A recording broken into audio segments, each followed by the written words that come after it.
Well, hello everyone, and welcome to the next episode of the Tru-Turf Super Series. Very pleased today to introduce a man who's in one of the best locations in the world, I think, for golf, and that's in the Monterey area, Pebble Beach. And that is Mike Knoll, the course superintendent at Monte Golf Course in California. Mike, welcome along today. How you doing, Nick?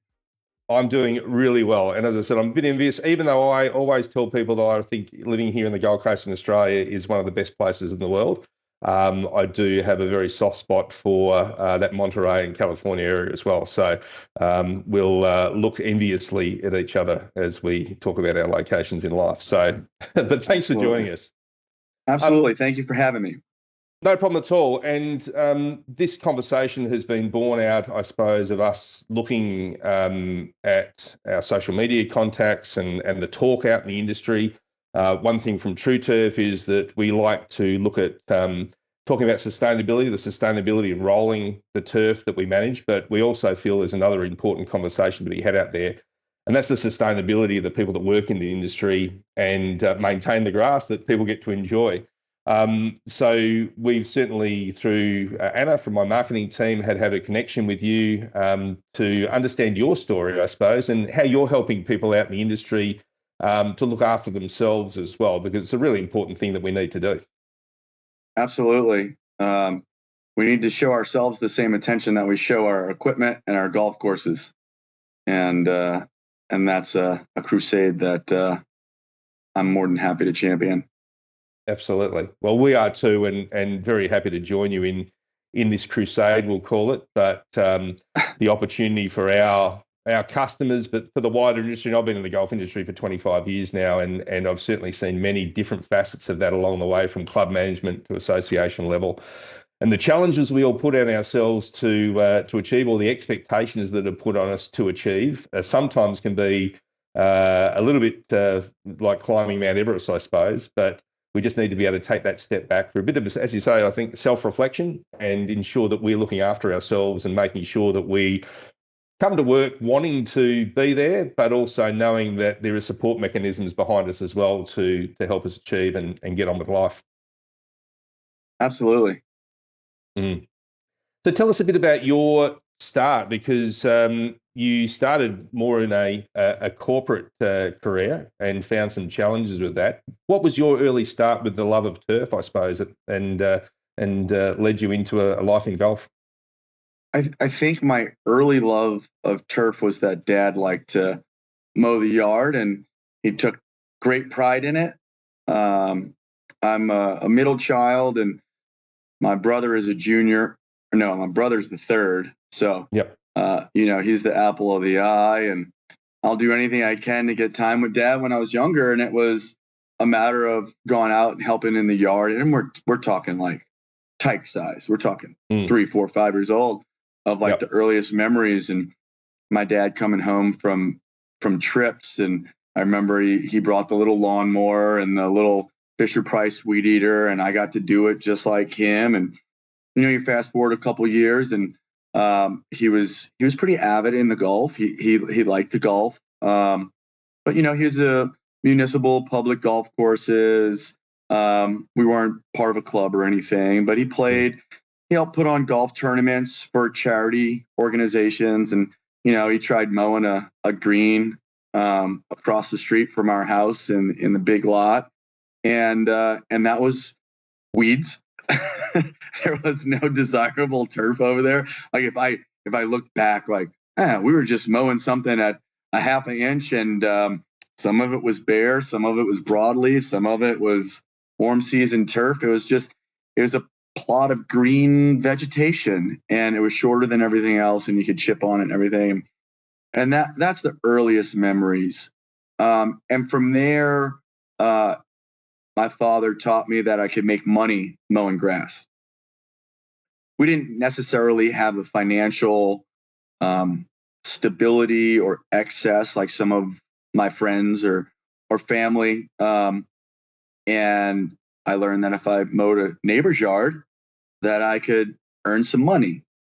I personally loved mowing the yard and making it look good. It was immediate gratification. And that grew over the years.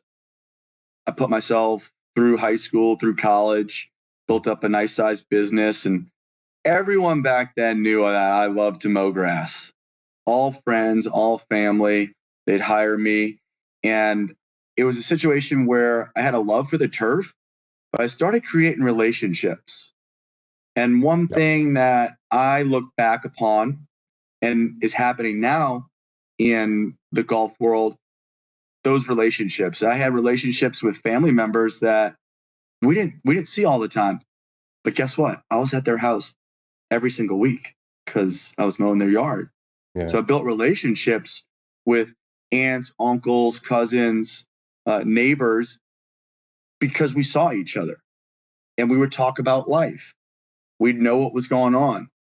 And that was a bright spot in my life. I never said that I worked.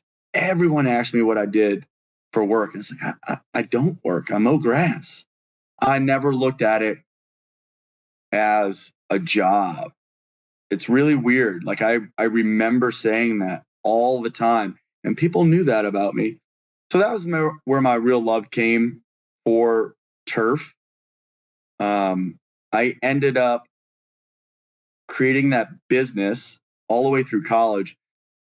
Graduated right after Hurricane Katrina. Mm-hmm. And Hurricane Katrina was in New Orleans, Louisiana. It caused some crazy damage and catastrophic damage all across the city. And I was able to sell my business, and I graduated from college with a finance and an economics degree. And the unwritten rules, the speak underneath the breath was you can't mow grass the rest of your life. Like, you just went to like this great school. You should use that degree and go become a professional and make lots of money and become somebody. And I took that. And part of that is just the schooling in general. You know, I got an economics and a finance degree. That's what I was going to go do. Right. So I sold the business and then I got into the corporate world. And I was living in a condo in San Francisco. The whole maintaining a yard, there are no yards in San Francisco the way they are down south in Louisiana. And I even thought about it, like, how could I do something on the side? And it's just completely different. There's no maintenance of actually having to mow yards in San Francisco. Most of them don't have turf, and if they do, it doesn't grow the same way it grows in southern Louisiana, where it's, if you neglect it for 2 weeks, you got 2 feet high St. Augustine. Yep. So I got in the corporate world and very ambitious, very aggressive. Like, I'm here to change the world. This young 22-year-old that I am the definition of the original millennial. I thought I should have been paid 6 figures out of college. I thought that I should be the boss when I got there. And since I wasn't, I was going to prove to everyone that I should be the boss and I should be getting paid that big money. And they loved it. I came with enthusiasm. This business had no enthusiasm. And I made a mark for myself. I ended up moving up the ranks pretty quickly. And then over the 8.5 years that I was there, I moved a bunch of different offices, taking over financially failing offices and improving them, like, greatly. The first district I took over was completely in the red. They were ready to close it down. And within months, we flipped that thing, and it was the top producer on the West Coast at the time. And they saw that, so I stayed with them and was doing all that. But it wasn't fulfilling. It was definitely self-driven for title, for money, for status. And then once those goals were reached, it was like what's next? Just more. And that was not fulfilling. And through that whole time, I was battling with alcoholism. I didn't know I was battling with alcoholism. I thought I was just a boy from southern Louisiana, New Orleans to be specific, that liked to drink. Everyone drinks in New Orleans. I mean, it's a cultural thing. Drugs are bad, but alcohol's good. As long as you got your work, your bills, as long as you treated people correctly, drink as much as you want. I knew religious people that drank a lot like that back home. They were great priests. I knew businessmen. I knew police officers. They were great people. They did a lot of charity work. They were great to the family. They treated everybody wonderful, but they drank every day. And that was it was normal. Mm. So I didn't think it was a problem. And then it became a problem, and we all knew it was a problem. I was the last one to find out, which is so funny. And it was a long battle, years of going to doctors, different psychologists, different psychiatrists, and none of that working. And then finally, I ended up getting sober a year before I pretty much got out of the career. And I thought that was going to help. I thought I was going to be more, my mind was going to be freer. I was going to be better at what I did. And I quickly found out that alcohol was the medicine that I needed to deal with that career.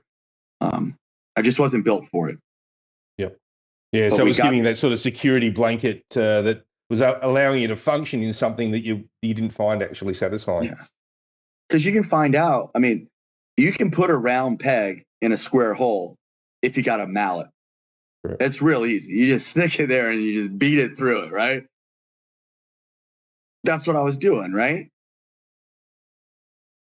When I got sober, I was able to go through a lot of introspective writing, analyzing what was going on in my life, talking to others, creating a good prayer life, trusting God, going through all these different experiences.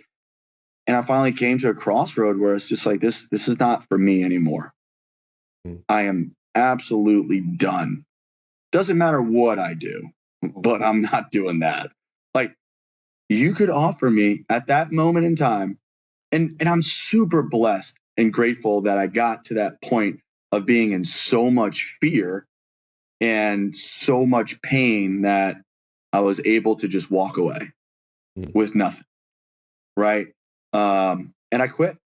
Didn't have anything to do. I just knew I wasn't doing that. And it was relieving. It was just, I pulled the ripcord, I jumped off the cliff, and started moving forward. And a couple different people, I got super emotional today thinking about it. So we have this great magazine article coming out detailing my sobriety and mental health. And one of the men that was super pivotal in my career change, unfortunately passed within the last year to 18 months. And he is an absolute, just amazing man, pretty big time corporate guy. And he was with me my whole journey, good friend to the family. And I'd always contact him when I had a resume, because he'd be one of my, I'm going blank on the word. References. References. Thank you. Yep. And I called his wife today, and I talked to her as if it was him. And I know them. This is funny. Now we're getting to this. I know them, and I had such a great relationship with them. I mowed their yard. Yeah. I mowed his yard. I mowed his parents' yard. I mowed their rental properties for a decade. They're great family friends. And I'm just coming to realization of that. And he always used me and always recommended me, but we built a relationship through that. And he asked me if I had all the money in the world, what would I do? I was like, that's easy, Mr. Paul. And I get emotional and swelled up about it because it was such a simple question that when you can look back in hindsight, that was the pivotal moment. Somebody asking such a simple question. Yeah. And he wasn't the only one that asked that. There were two others. Very similar questions. And it was just like, dude, I'd build a golf course or a baseball field in my backyard, and I'd tend to it. Yeah. I'd be the happiest person on earth.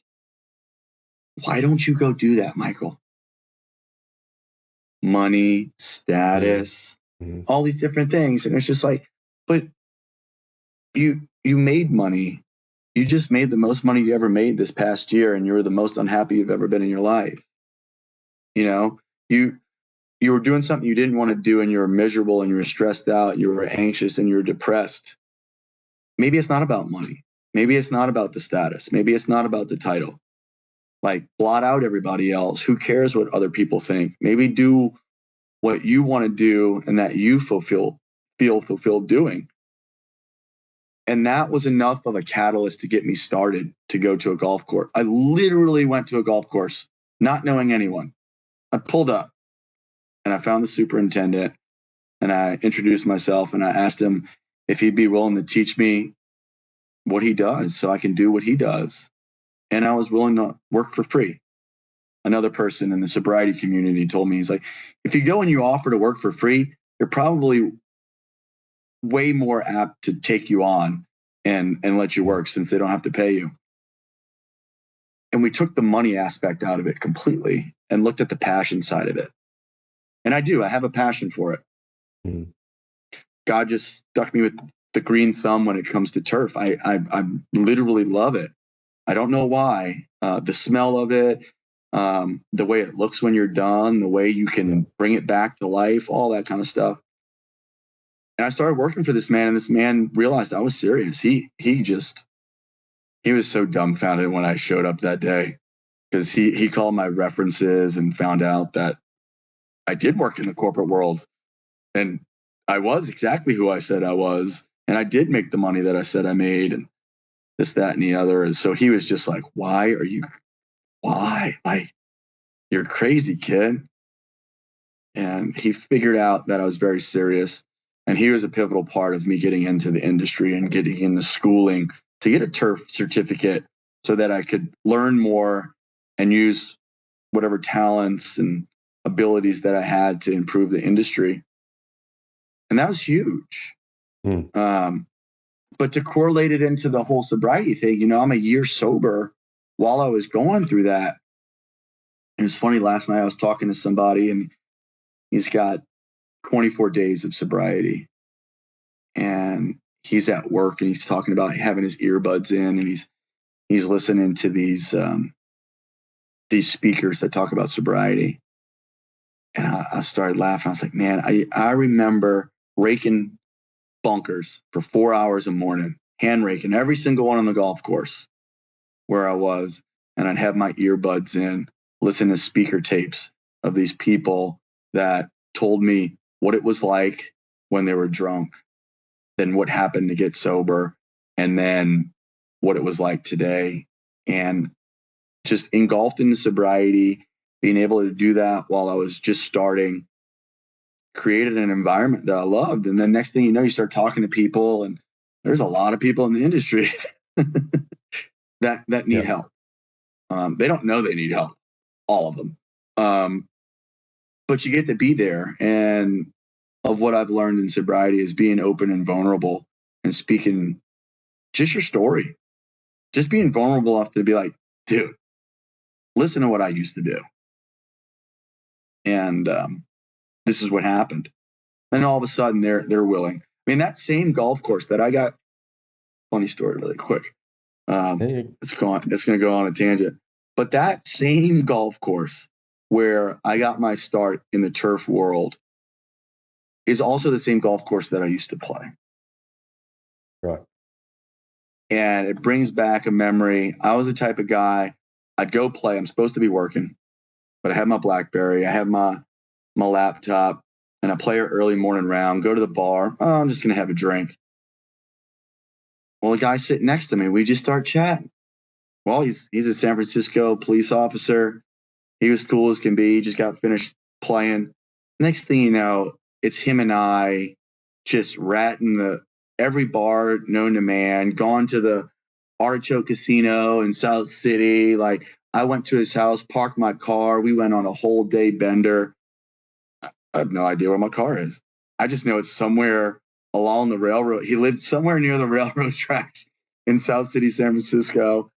And I had to have my mother and father-in-law like go drive the neighborhood with me so I could find my company car the next day. You know what I mean? So it's it's cool to see both worlds and to know that we can recover from that. And that's the thing, like I know that world. But I also know this world. Yeah. And it's and you've bridging that identified gap. now where you'd rather be, and what gives you Absolutely. happiness and what gives you that satisfaction. Totally. And it's amazing how it ties back in and to that word, the other word you said is the passion. You know, what's your passion? What are you passionate about? And generally, when you're passionate about something, that gets you out of bed in the morning, gives you that positive approach. And one thing we see in this industry is the golf turf industry is that, and turf industry in general, is that people are passionate about what they do. One of my favourite things to do at home is mow the lawn, as you were talking about earlier. You middle been working around golf, so you like to make it sure it looks nice, but there's nothing like that satisfaction as you're talking about, whether it's on a small scale of being your front yard or it's on the wider scale of being a golf course, of getting to the end of the job and just sitting back and going, yeah, I'm really happy with that. It looks good. And the pressures of the day seem to fade away. Totally. And you say that, I remember mowing yards, and it was all St. Augustine for the most part in Metairie and New Orleans, Louisiana, that I was mowing. And I always looked at the baseball fields and I saw their stripes, and I'm just like, how do you do that? So I'd mow the patterns, I'd mow diamonds, but St. Aug doesn't. One, I didn't have a roller on the mower, had no clue that that's what did it. And then even if you did, the leaf blade doesn't, it just, the warm season St. Augustine just doesn't stripe up. So you'd see my tire lines from the 22-inch walk behinds, and the neighbors would laugh because I was super passionate. I'd make sure it's just right and just perfect. I knew nothing about it. I personally wanted it to look perfect. And then we'd drive by and be like, oh, that's my yard. That's my yard. And it's just a love that I just, like you said, I don't know what it is, but I love being able to manicure it and make it look just right. Yeah. Yeah. And that's how I am on the golf course. And my guys, my assistants has learned how keen of an eye I have. I can tell you that. Yeah. Yeah. I mean, I can spot things from a mile away, and a lot of that's learned at Pebble Beach, prepping for tournaments and looking for the smallest detail, but we can do it. So why don't we do it? Yeah. And that's a cool thing that when you're working with turf, you can fix it pretty quickly. Yeah. Oh, no doubt. And as I say, it's just that attention to detail, seeing things and being able to action it. But also, I suppose it comes down to, especially this theme we're talking about is not getting too caught up with it. At the end of the day, it's a living plant. Things are going to go wrong. So many different factors that you need to take into in relation to looking after a piece of grass, let alone a whole golf course. So I suppose it's also being able to just take that step away and go, right, hey, it's not working. What do we need to do to fix it, and have that collaborative approach with your team as well, to be able to solve challenges, solve issues. And that's one thing that I like. I love the parallel with the turf industry and of the sobriety world that I know. I know without a shadow of a doubt, I have the tools and the relationships in sobriety to get through absolutely anything. My personal trust in God and the process that I've learned in sobriety is absolutely unwavering. You can come at me with anything. As long as my relationship is strong with God, anything. I mean, anything. Now, the outcome's not going to be what I want, but I have the tools and I have the relationships in place that my perspective can be changed. I don't need to change the outcome. And I feel that we're the same. Granted, we're at a different level of budget when it comes to our courses. We're at the top. So we have a little bit more resources than maybe some other courses, especially when you look at the bell curve of the golf courses across the country and the world. we're not in the bell curve. We're on the outskirts of it when it comes to our resources. But being able to identify things on the golf course and remedy it, we have all the tools. Now it's a matter of being patient. It's a matter of accepting what happened and not getting too emotional. And that's the same thing in life. Like, that's what I see when things happen. I used to say things happen to me. I don't think things happen to me anymore. When things happen, not getting too anxious about it, not getting too emotional about it. People are going to make mistakes. There's going to be guys on the crew that don't show up on time. There's going to be guys that just don't show up at all. There's going to be guys that have issues with drugs and alcohol. There's going to be superstars and rock stars that you never have to deal with. You know, there's going to be mistakes on the golf course. People are going to get hurt. People are going to damage equipment. How can we deal with that with grace and tact?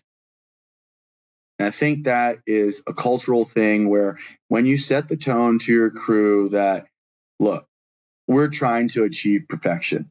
That is what we're trying to do at our level. Are we going to achieve it? Let's be honest. No. We're going to get close sometimes, but we're never going to achieve it. We're also going to make mistakes along the way. I know for my experience, the mistakes that I've made along the way were the greatest learning tools that have ever happened to me. I've been so embarrassed and so mortified because I'm so hard on myself on making a mistake that it's not happening again. I'll share one with you. It is the Sunday of the AT&T Pro-Am PGA Tour event every year at Pebble. This is my first year mowing fairways as an AIT. And we're knocking it out of the park. The whole week leading up to it, lines are great. They're burned in. They're looking beautiful. We're having some trouble on 2 fairway because we're starting so early. It's so dark. It's during the winter. And the media tent's right there. And there's a big old bright spotlight that even if you close your eyes, you can't get focused on the lines that you're mowing in the dark. So I changed my light on the last day on Sunday morning. And I'm with a veteran that's been there for 20 years. So we're paired up. I'm supposed to be learning from him. And he's the old bull that's patient and gets out there slowly, lets time tick. He's going to totally get done before he needs to get done, but there's no reason to rush out there.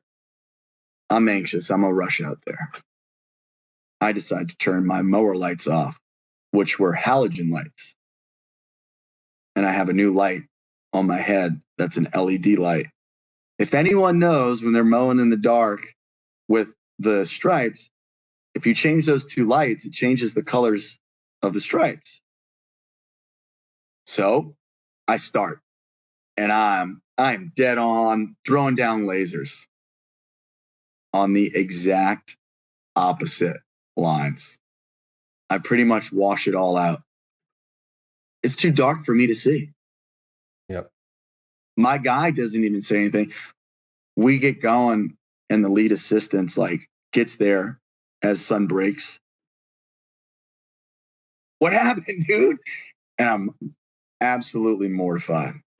We're on TV, and I learned a lesson.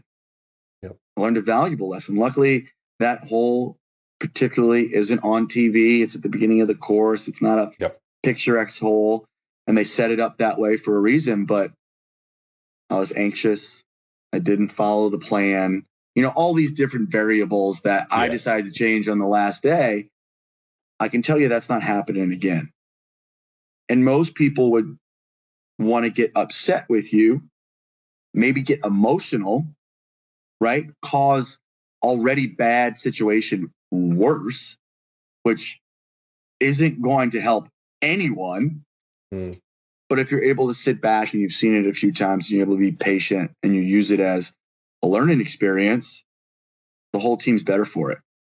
And no one's trying to run away. because so-and-so yelled at them or someone disrespected them.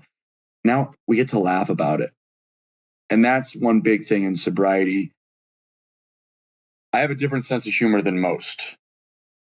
The darker, crazier stories that we get to share with each other in sobriety, when I know I'm looking at you and you've crossed the threshold and you're safe and you're thriving today, that makes that really bad, crazy story that much funnier to me. And we can laugh at how serious we took ourselves. And that just kind of it's like water running off a duck's back, right? We're not attached to that experience anymore. We're not allowing it to hold us down and keep us back and not grow. We are growing. We're getting better. We're able to share that vulnerable experience and show others that, hey, it's okay. Like, you're going to be better for this because of that. Now, granted, you have some situations where people don't learn through those experiences, and that's a different story, and that'll be managed differently. But when you got a high achiever that's trying to, do his best, you don't need to throw any more gasoline on the fire. They'll take care of themselves mentally because they don't want to mess up. And I find that a lot with my long-term crew members, trying to manage them, especially somebody that's an all-star. And I'm experiencing it, or I have experienced it with some where it's just like they might have fell short in the details. And how do you coach them? Because they're stubborn and nope, I wasn't wrong. I get it. But like the result, it's not there. And we can do better. Yeah. It is all about that acceptance at the end of the day, though. And I think it was an important thing you said there, accepting what has occurred and being able to have the conversation about it. And it's whether it's in relation to the preparation of the golf course, accepting where you are and looking at a pathway, or accepting where you are personally and knowing that you need to make a change. That first step in any of that is accepting that either there's a mistake or there's a change or something that needs to occur to allow you to step forward. And the best thing to do that is just then have a conversation about it, whether it's as a team or as an individual. The conversation about how you improve or how you get better or how you learn from something, because sometimes it's a real challenge to do that by yourself. Yeah, and I find it very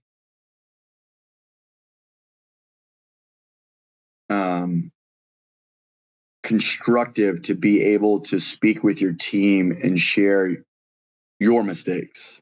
Mm-hmm. Let them know that, hey, I made this decision and it wasn't the correct decision. I own that. Absolutely. And that's okay.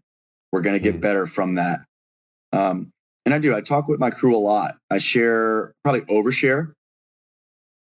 And I feel the places that I've been prior, when you're not open and you're not vulnerable, it creates this compartmental situation, and it doesn't allow people to understand if you trust them, if you care for them, if you're invested in them. Yeah. I think the more we're able to be open, the more they understand that. And then all of a sudden the culture changes a little bit. Maybe they're become willing to be open with you. I see it right now, and I got to be careful how I speak, but there are team members through history that may have been passed up by others because they didn't want to manage them. They didn't feel that they had the skills, the talents, or whatever. So that you just go do this and we're going to forget about you. Well, no, you're part of the team. Correct. We're gonna get you up and running, and you're gonna be on the same level as everyone else. I believe in you, and I'm gonna help you, and I'm gonna do everything in my power to get you up and running. And I understand that maybe you don't do certain tasks the same as the all-star, but we're gonna get you there. And it's interesting to see everyone being blown away, like, oh wow, he's doing that. And then over time, all of a sudden, things change. And the guy maybe that would always make the mistake and hide it, now he's coming forthright and being like, hey, I made a mistake, making less mistakes, catching things,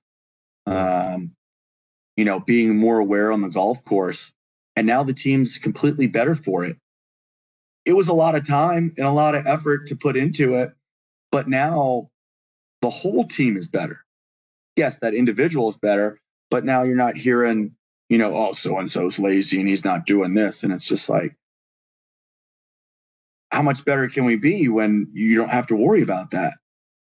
Right. And it just takes more time, and it takes awareness, and it takes accountability. And I think that's the next thing outside of acceptance is holding people accountable. It is extremely difficult to hold everyone accountable to a certain standard, especially when you're taking over an organization that maybe hasn't had accountability in a very long time. I'm extremely accountable to myself and to my peers. That bleeds over into my work. That bleeds over, and it's all aspects of my life. There's no compartments. It's not like sobriety's here and personal life's here and work life's here. It's all aspects, and it's hard to change that culture because they think they're getting they're getting punished. And it's like, no, that's not what we're doing. We're bringing this to your attention to show you that we care and what can we do to improve, right? And if you're able to do that, now the golf course is doing better. Yep. We're the best we've ever been because we're holding people accountable, and that's a tough one. No one wants to get written up. No one wants to be in the boss's office multiple times. I certainly don't want to do it. But it's my duty. It's my responsibility. I'm going to hold you accountable. I'm going to make you a better person, whether you like it or not. Like, we're going to either you don't want to be on the team or you're going to get better. No doubt. And they're the conversations you need to have because, as you're saying, if you don't have those conversations, it has flow-on effects across the whole team because others are sitting back and saying, well, I'm doing my job. Why aren't they doing theirs? And it's all about that first understanding that you've got so many different people that make up a team and you can't talk the same way to each one because they have different ways of compartmentalizing or processing the information that you give it. So it does mean that a team leader needs to be able to have different conversations, same message, but delivered in a slightly different way to different people to hopefully lift them up and know that they're a valued member or find ways to improve them that allows them to be that better member of the team that then balances it out across the whole team. So it is about, identifying, but at the first step, whether it's about yourself or about others, accepting, but then having that conversation to look at how things can be improved. Totally. And even the setting of the example in all different aspects. It's been interesting to see how people react to you and to others when the example's been set. I've gotten into fitness and dieting and everything in the last 6 to 10 months.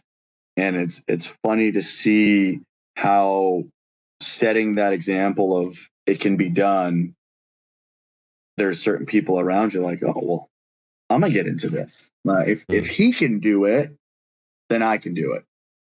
And I definitely find that that's an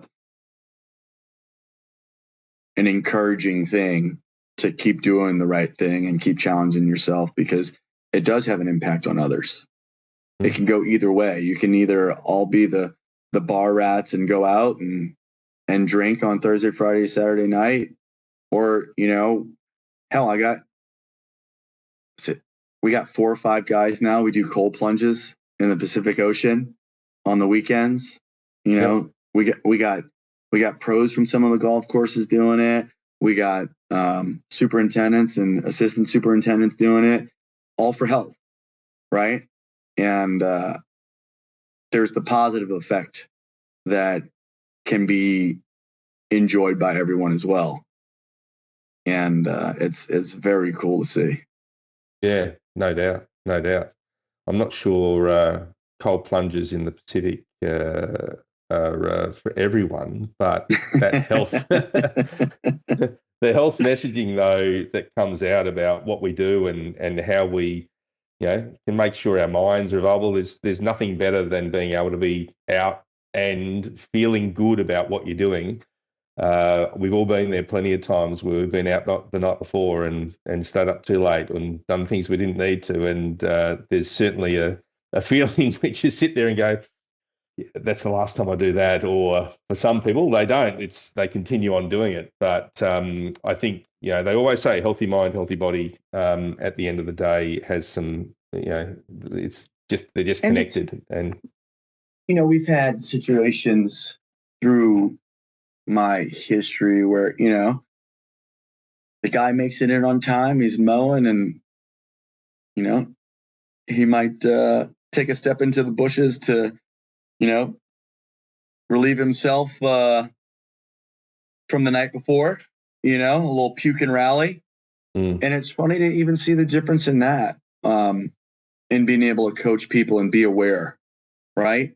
Because we've had all walks of life. We've had the guys that were in that position that got to a breaking point and knew that there was help around, and now they're sober.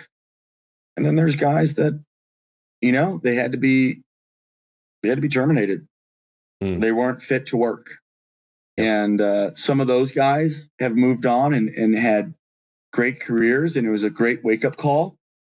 And some are still out there doing their thing, but they know where they can go to get help, and it's my responsibility to be aware of that and bring that to the surface instead of ignoring it. So what can we be doing as an industry? Obviously, what you're doing at the moment, we're talking about it today, but what more can we be doing as an industry to be able to, I suppose, provide people with the tools to have the conversation, or is it a knowledge thing, or to be able to lead and make sure that I suppose the other angle of that is providing those pathways for people who need to make a self-assessment, because as you said at the opening, generally the person with the problem is the last to realise they've got a problem. So how can we be doing this as a turf industry to make sure that our people are well looked after? I think this is a great start. I think being open about it and telling our stories, sharing our stories, especially the guys that have struggled and have overcome it, being able to allow people into their life to know what's happened, because there's all kinds of different walks of life, and I don't know that the turf industry is any worse than any other industry. It's funny when I hear like, oh, this industry and oh, this industry. Listen, there's doctors, there's ditch diggers, there's trust fund kids. There's all kinds of walks of life that deal with this. But what I find with us is being able to be open and speak about the issues of what's going on, right? Certain cultures, you're strong, you're stubborn, it's weak to talk about your feelings. It's weak to share about what's going on at home. You just stuff that stuff down and you just get through it and just drink a little bit more and you can deal with it. So I think it's breaking the stigma and knowing that we all deal with some type of mental health issues. And across the board, we do nothing for it. I mean, there's initiatives that I know in the golf world where people stretch and they do different little exercises before they start in the morning for physical, because they're sitting on a mower or anything like that. There's aspects like that. We never meditate. We never require anybody to do any introspective writing. I'm not saying that is the answer by any means, but I'm saying that's the answer. I don't think it's the jobs the company's responsibility to instill that or make someone do that. But we're spending all this time in different aspects. We look at nutrition, right? So we provide lunch for our guys and girls across the entire company. We're almost 3,000 strong. We have multiple cafeterias. And when it comes down to what we eat, we're looking at it and we're trying to provide healthier options, right? So we're looking at nutrition, right? We have all these gym memberships that we have discounts for, and we promote physical fitness, right? What are we doing for mental health? Yeah. Nothing. Scary. No one wants to talk about it. Yep. No one. Unless you've been through a transformation like myself, where like, I'm confident in it. I know the process. It's been a decade for me. I understand the relationship that we need with it so that we can become free. How you do that, man, solve that. I mean, well, that's right. It's there's a whole lot of initiatives in the wider community, I suppose. Here in Australia, I don't know if it's overseas as well. It's there's an Are You Okay? Are you okay? The initials there, just to have that conversation with people to see how they're doing. Totally. And you guys have Movember. Yep. Correct. So I'm a big proponent of Movember. Well, you've got a magnificent array of faces there anyway. For those that don't know what Movember is, it's a charity to talk about mental health and raising money by growing a moustache or not shaving. So you get sponsored. So that's what I'm saying. Mike here is just an excellent proponent for that for Movember.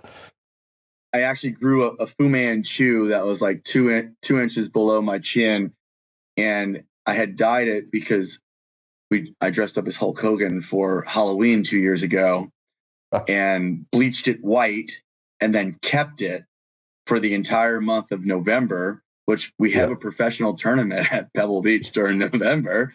And I'm walking around. I believe I went on an interview or I had to do something publicly while I had it. And it's just like, you're behind the scenes and people don't really say anything, but then you walk out and executives like, what is going on right now with your face?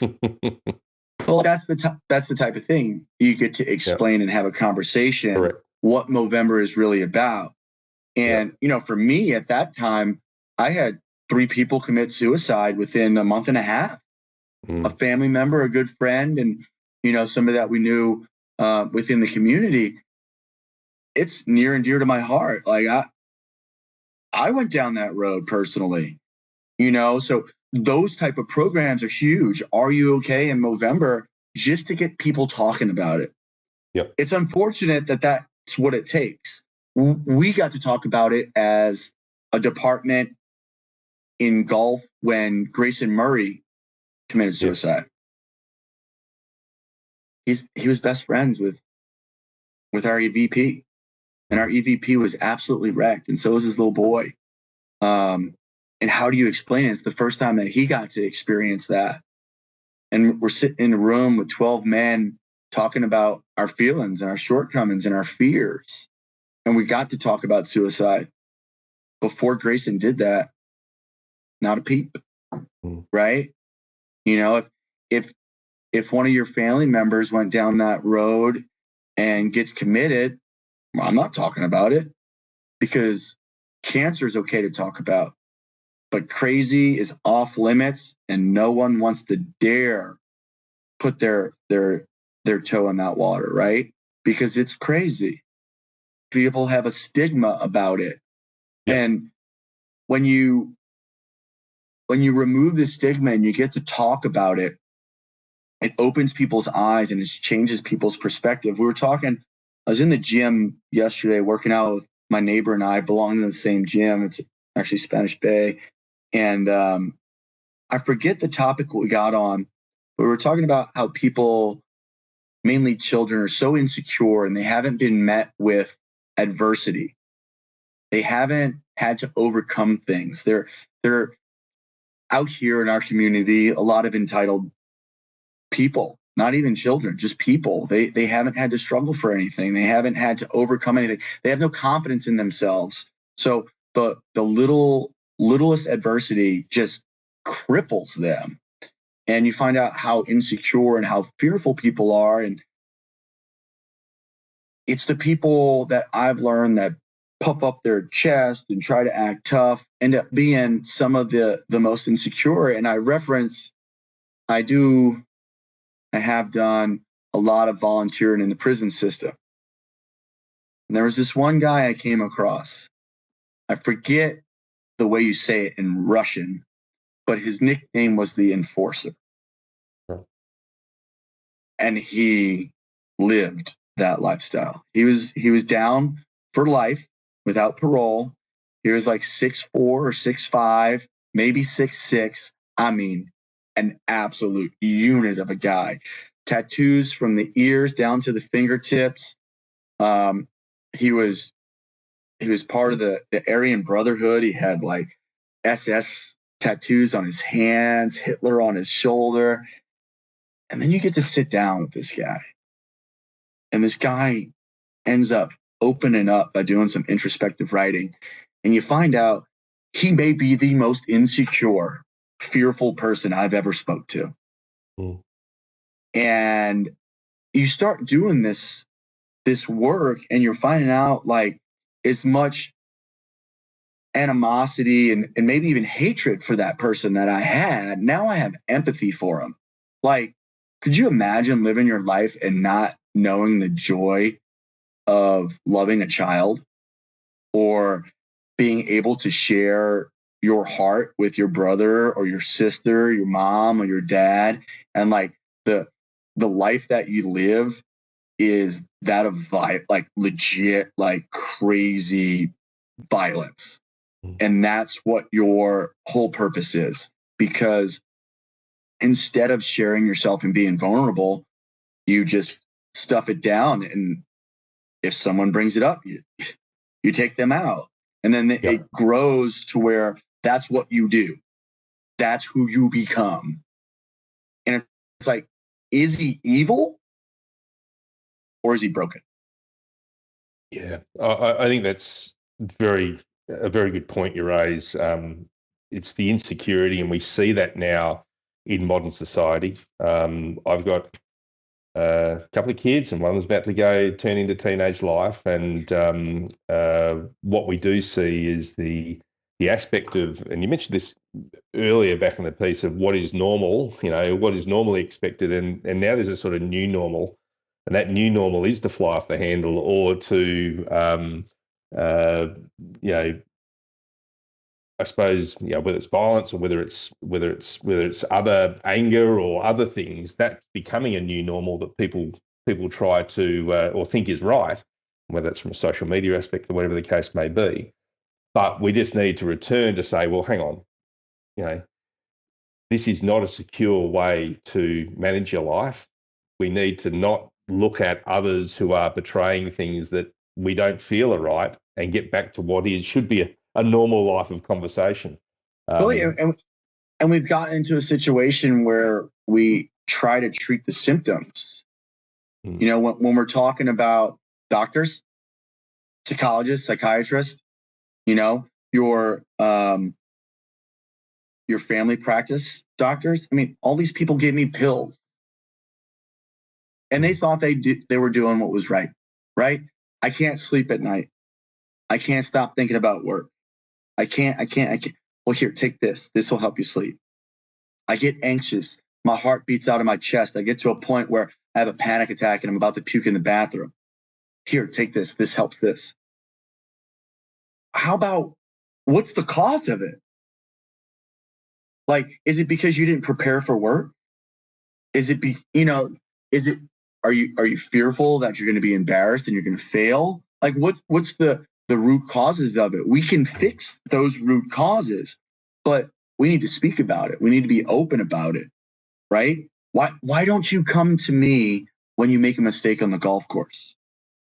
Because you're embarrassed. Maybe you're fearful you're going to lose your job. Maybe you don't want to disappoint me, right? So what are those causes? Let's look at those causes and let me handle that in a way that I'm open and you can come and tell me, and you can understand that, oh, it is okay. Like, I'm not embarrassed. Like, he took that well, right? But like, we need to be open and talk about it. Mm. And it's a difficult avenue to go down because there's people that don't want to talk about it. They don't want to, they're dealing with trauma. Got to really navigate this, but there's guys that I've worked with and you find out what's going on at home and you're like, well, no wonder he's acting the way he's acting, right? Like, he's got some big problems. What can we do to help? Right. But I think doing things like this and putting it out there, I know this helps. I don't like putting out my past. The last podcast I did, my nephew found out that I did hard drugs. It was the first time he found that out. My brother was upset with me, but I'm pretty sure it saved a few lives. Yeah. So it sucks. Maybe I lose a job over it. Maybe I don't get a job because of it. Maybe I save a life because of it. That's right. Right. So my thing is let's worry about the life. A job will come and go. Right. But I've found over the years, the more I'm open, especially on a public level, people confide in you and we're able to get them the help that they need. It has never looked the same when people have reached out, but we've pointed them in the direction that they needed to go and they're better for it. I just got a message, as we're finalizing the magazine, a guy that I completely forgot about messaged me, and he's 2 years sober today and couldn't be more grateful and thankful for me sharing my story because it gave him, and this guy's not in the turf world. This is a guy that I went to high school with that follows me on social media, but it was enough of a wake up call to him that he changed his life. And that's huge, right? Like, how can we do that on a daily basis to reach more people?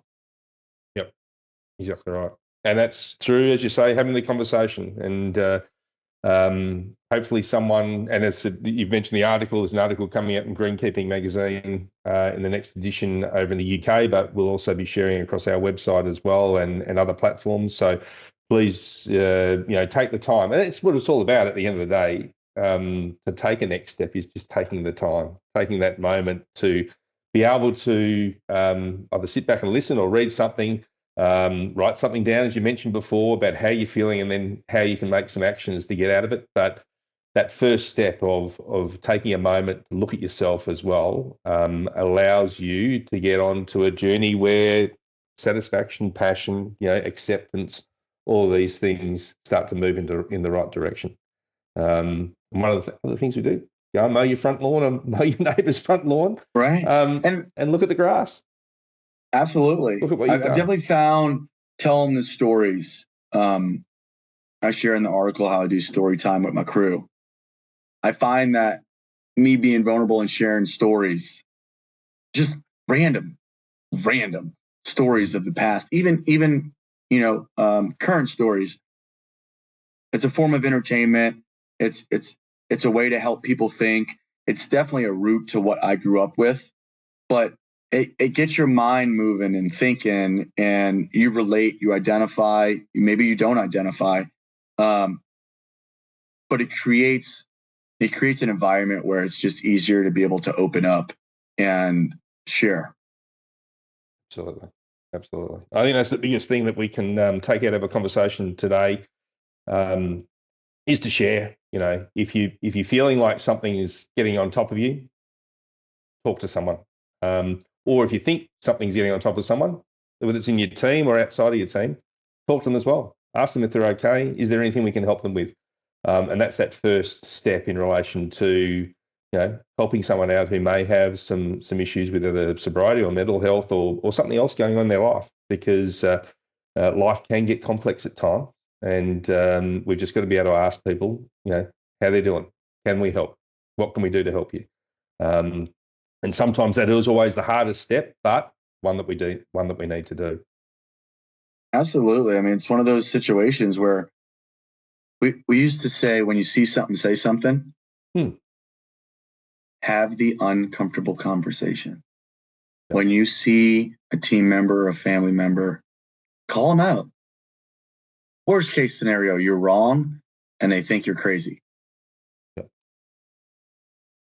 I'd rather be called crazy and potentially save your life than to not love you at all and just let you, fall to the wayside and not be able to live life. Exactly. Well, Mike, I've taken up a lot of your time. It's been wonderful to have a conversation with you, and I look forward to having another one at some point in the near future. But appreciate everything you're doing out there and raising awareness and having those conversations. And we haven't even really touched on what you're doing at Del Monte and in the Pebble Beach resorts, but I'm sure it's going to be nice. A series 2. We will. I look forward to a series 2. Mike Knoll, thank you very much. As I said, if you get the opportunity, please do have a read of the article with Mike that we'll be pushing out as well. But the best thing that you can do is do something to start the conversation. Mike, thanks again for your time. Absolutely, Nick. I appreciate you, and thank you to Tru-Turf for bringing the human aspect into to their equipment world. It's our pleasure. Something we love to do. Thanks, Mike. Thank you.